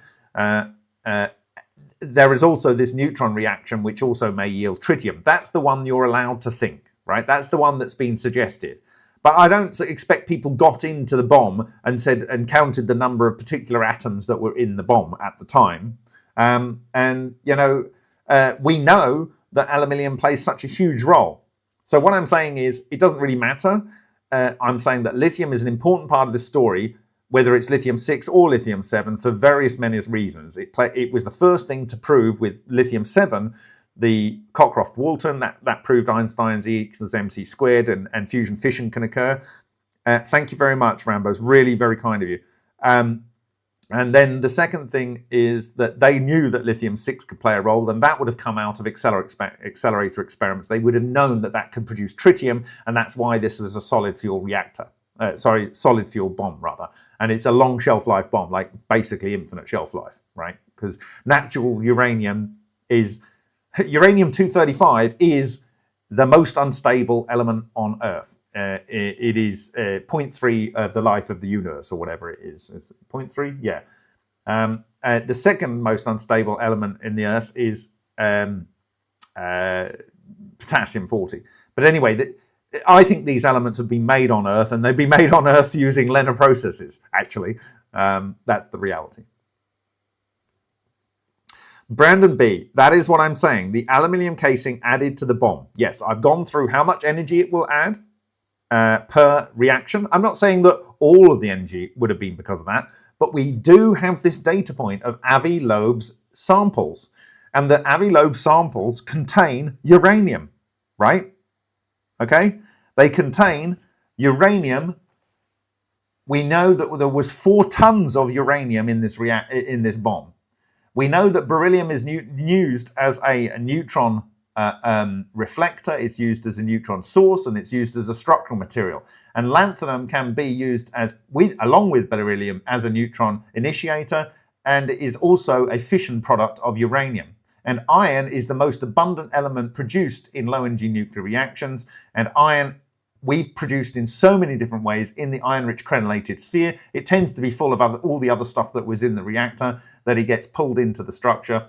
And I believe that the iron-rich spheres that he was pulling up using a magnetic sled had beryllium, lanthanum, and uranium in it because it was part of that. And because there isn't a lot of room for any iron of much substance to be in the bomb, and you wouldn't want it in there because it's heavy relative to its structural functional use, then I think the iron was synthesized, and the most likely source of the synthesis of the iron would be from the fusion of the aluminium, which constituted a very large proportion, that is nearly 49% of the mass of the bomb. So Nick Knocker said, so electricity production is as simple as spinning aluminium to produce emter and pulsing a spark discharge. Yes, Nick Knock, I am saying that may be that simple. Yes, that's what I'm saying. Well done. When you start to understand this, your mind can race with all of the different possibilities.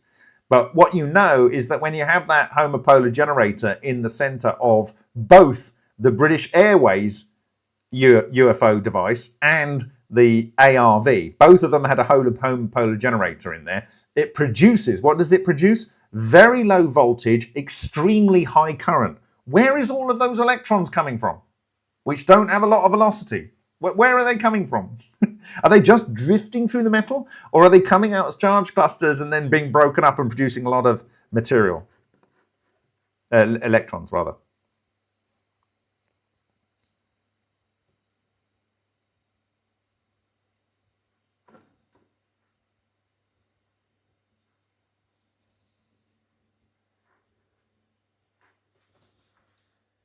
Yes, I'm talking about the alien reproduction vehicle. I don't know about the Randall drop on Rogan. No, I don't know when that's going to occur. I know they've had some good tests down in Australia recently.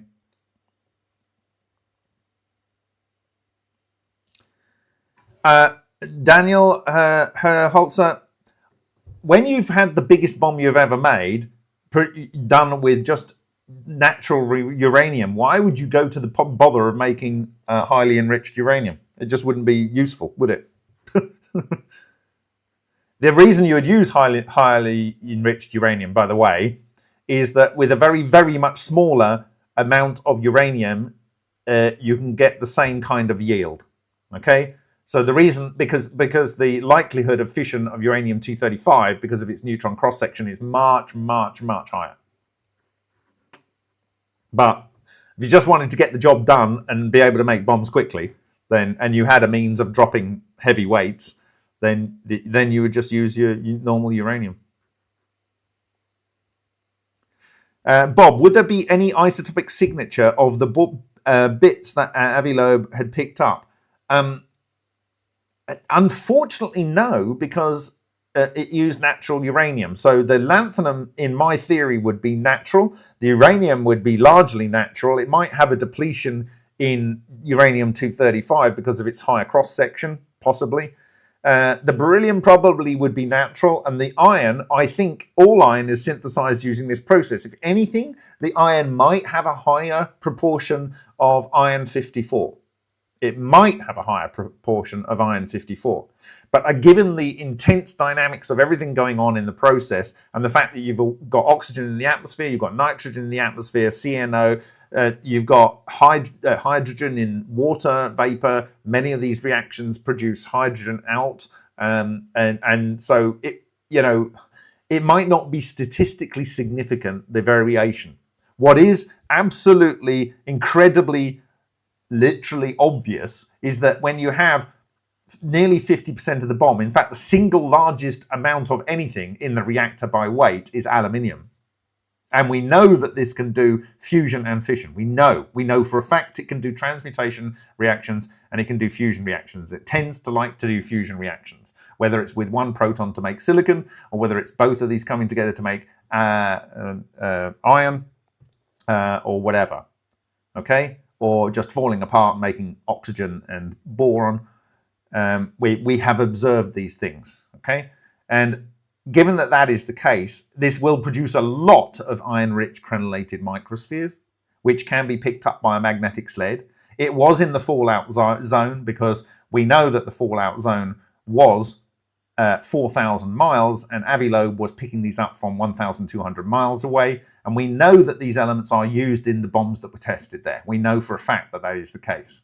Okay, so this is not a surprise. This is not a surprise. The interesting thing here is that a very large amount of energy from the bomb can be produced by iron. And that something clad in aluminium using this technology, if you knew what you were doing, could produce a vast amount of fusion energy in situ, leading to iron-rich crenellated microspheres. A signature, by the way, of this process occurring would be that silicon dioxide glass would be not present. The silicon dioxide glass would not be present. Why? Because we already know that this can occur from David Hudson's experiment with a thumb-sized tungsten electrode in a furnace where he was trying to deal with ormus.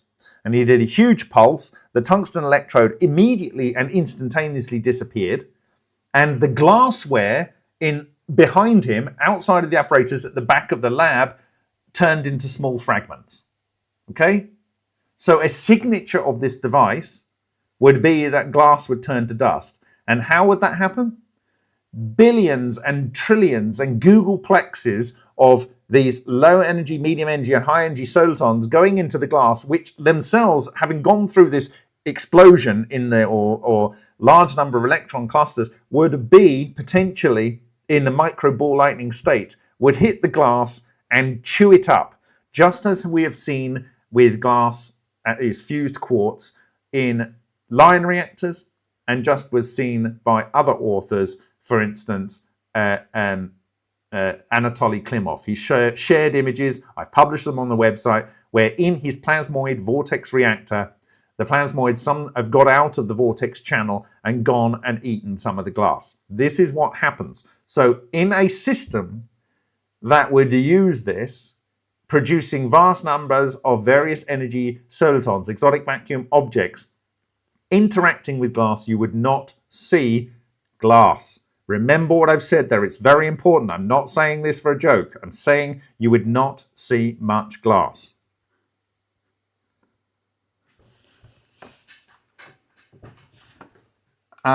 Charlotte saying, hi Bob, sorry to question off topic. I've subbed to your Substack. Thank you very much. Can I just go all the way back to the beginning and download everything? You can do what you like. I'm open, and if you go and look, you can do that, I guess. I don't know how you do it, but you know, I'm trying to get the information out there. That's it. I just talk about some of my own nonsense behind the paywall. Anything of real substance is out in the field relative to this type of research.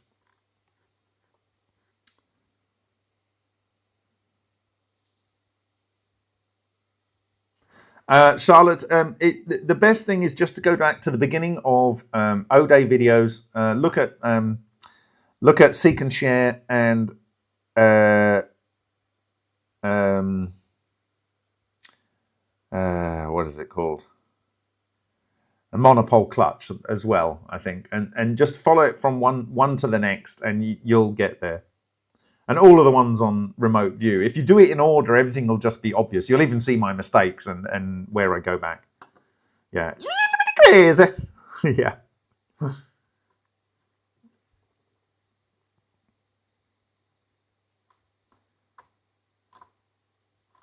Okay, I'm going to look for any specific questions. Anthony Williams says, what's the easiest way to turn fusion to electricity? Reverse MHD? I've kind of basically told you. You create these charge clusters and you blow them up. I will talk about something else in this journey, which is a whole separate presentation, and we'll come to that.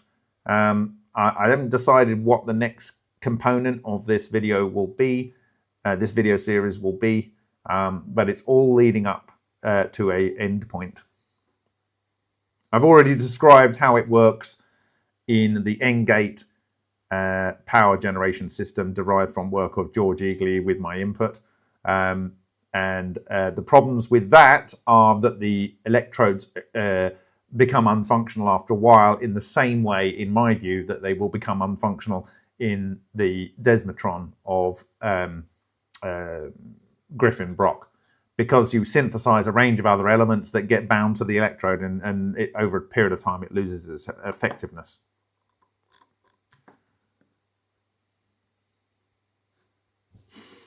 This is cold electricity, by the way. The clusters can move along the wire using the wire as a guide. They can walk straight through your fingers. They don't interact with your fingers, but you know, when they go into, for instance, a bulb, a tungsten filament light bulb, they'll start to produce a magnetic field that'll disrupt them, and the electrons come out and they interact with the tungsten. They excite the tungsten.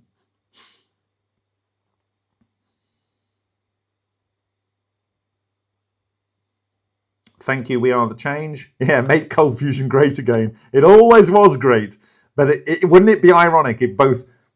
I have always said that the Earth is going on. The process in the Earth is called fusion. I was going to do a completely different presentation tonight, and I might do this next weekend about this particular work that's come up. I think now we can conclude. I mean, in Matsumoto's work, there's a huge number of pieces of work that which he's presented in Japanese conferences, I think, and other stuff that he's done about how volcanoes and earthquakes and everything, they're all basically due to Lena processes. I heard this from Francesco Piantelli. They've observed things in Russia that produce neutrons and stuff out of earthquakes and stuff.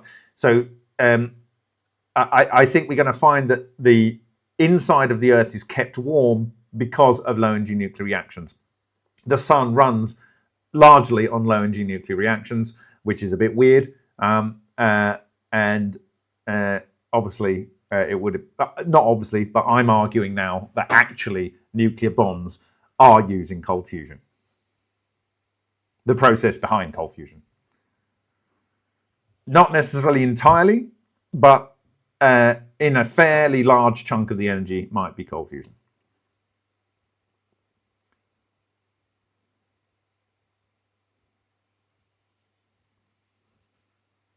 Adonis says, can we reignite processes on Mars? I think we can build an atmospheric process so we can get the atmosphere back up and running there.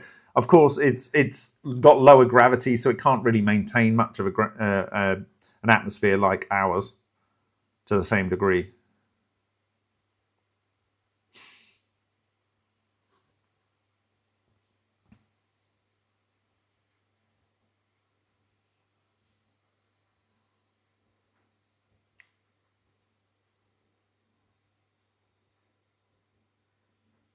Anthony Williams says electrodes may be slow rotary electrodes. Yes, that is a way of doing it. Yeah.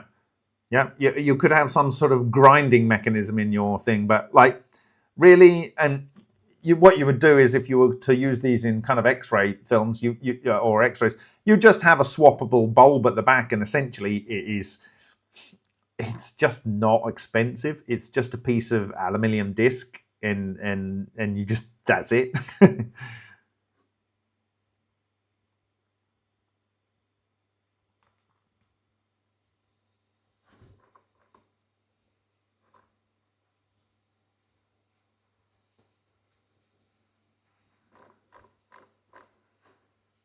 Thank you very much, Daniel. Really appreciate it. Bob, I saw the video on your blog about ECAT.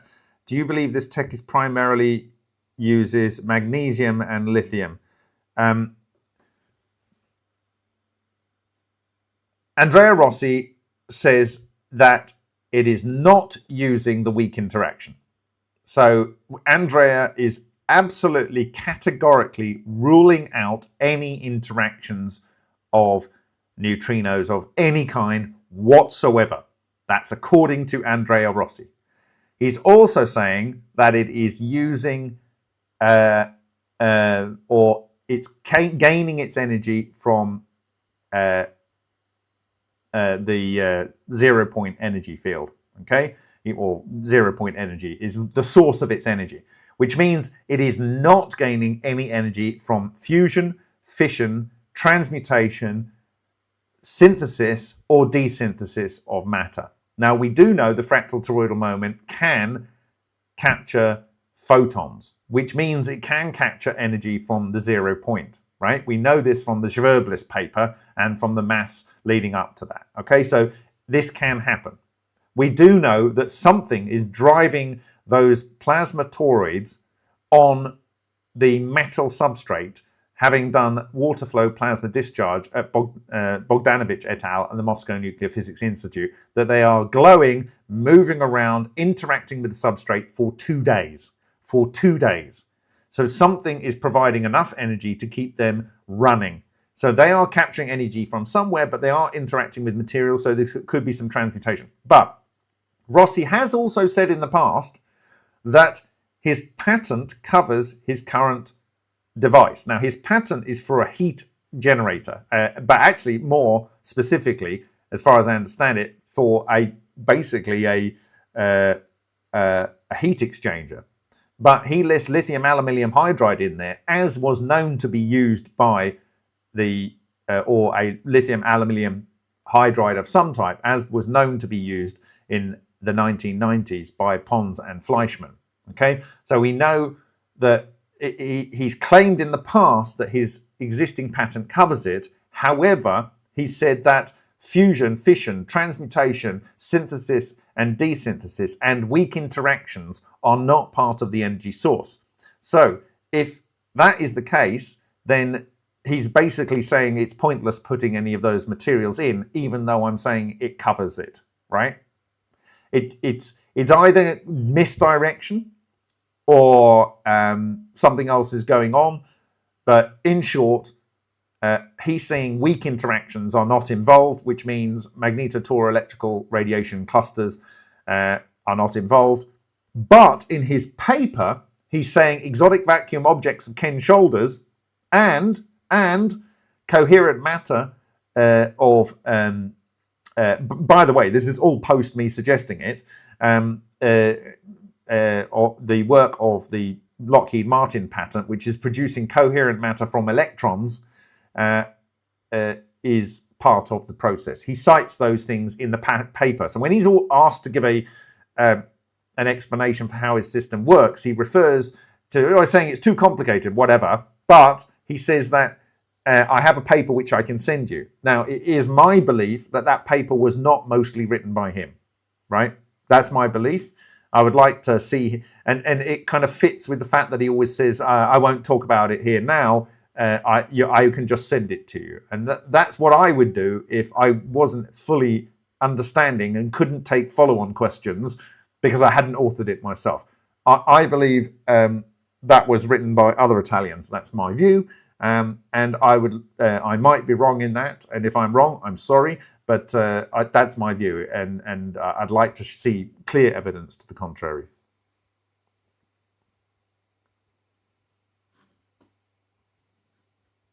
When will we see an off-the-shelf strange radiation detector meter? Well, for the fake neutrons, I've already described how Shishkin has changed the bias. I think it's negative 300 or reverse biased and changed the bias to minus 350 volts on a standard boron 10 tube, and you produce a signal which is very, very different. It's 50 times bigger than a neutron, an actual real neutron will produce.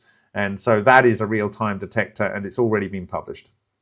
It's just you have to have the equipment to be able to produce the driving voltages, the detection, and also access to a boron 10 tube.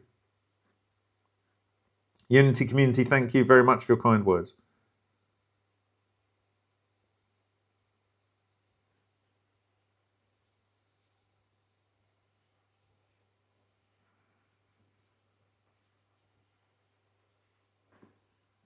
Alex Lozman is suggesting a couple of different methods planets could emerge. All of the above, but I don't think planets emerge from accretion. Some accretion, there will obviously be accretion. Bits lying around, high gravity, something will be, accumulating. David MHDS says, we will... I think you mean when will we see this change the world? I think it is already changing the world. It's difficult to see when you're in it that it's actually occurring. But on retrospect, I think you'll find it already is. Hi, Sheffy. Good morning. The wind hex. I need to check in with Tony Gibboni, but it is one of the main projects on the DAO. So I expect it will get some love.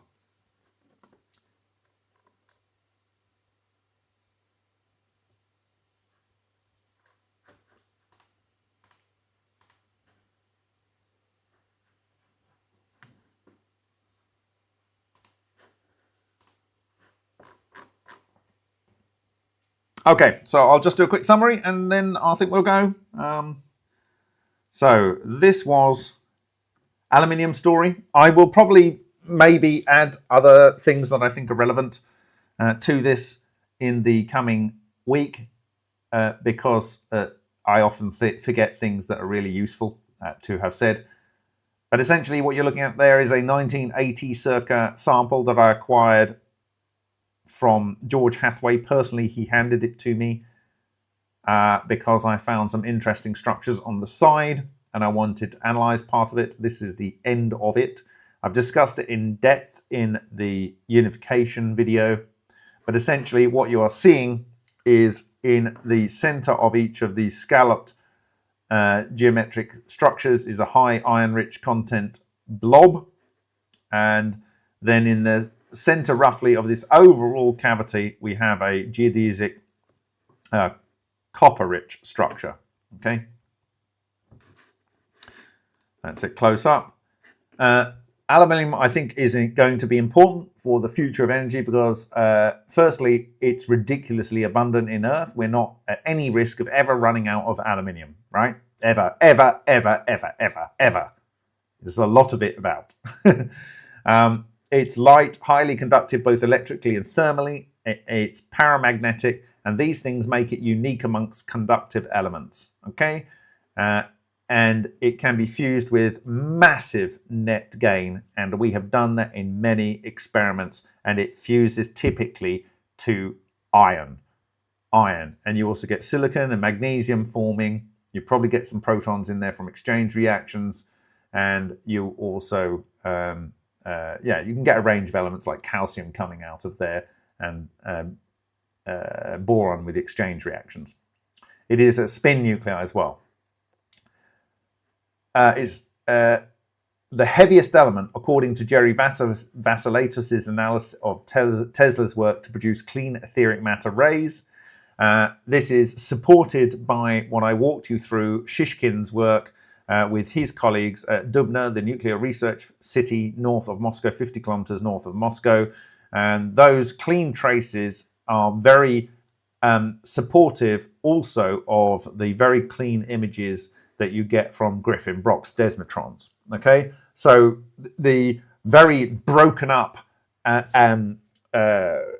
structures and string vortex solitons and fragments thereof that would come out of, for instance, a blowing up 1 inch or thick rather tungsten electrode in David Hudson's attempt to break up Ormus, leading to the disintegration of glass in his laboratory. I think that was because it was dirty etheric matter, which Tesla found pricked into his body, even behind a glass or that's a dielectric, or a metal, that is copper in his case, shield 15 feet away.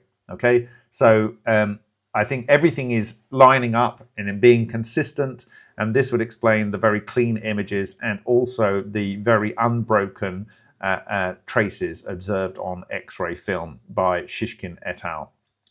Aluminium is the most affected material in Hutchison work, and I gave a selection of other examples, including Soviet energetics era metal molding, a ball lightning touching the window frame of a train in Hungary, where the guy was able to manipulate the aluminum for about 20 minutes.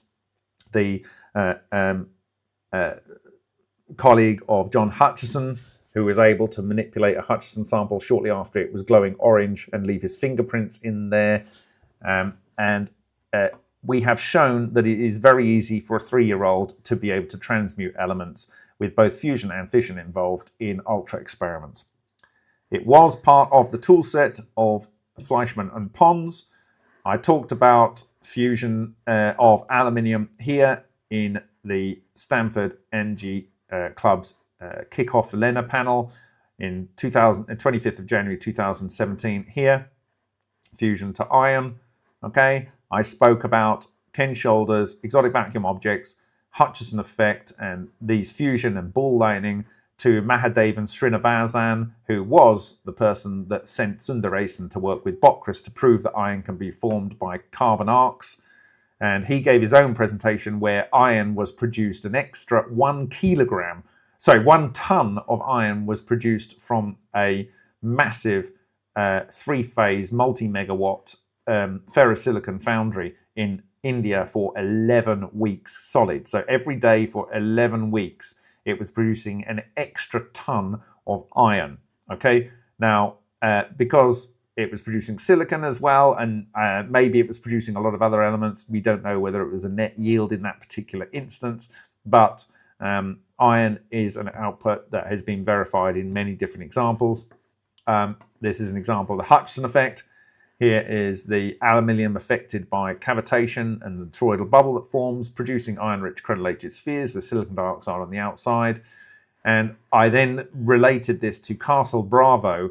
The actual bomb itself had, out of 19,007, sorry, what's that?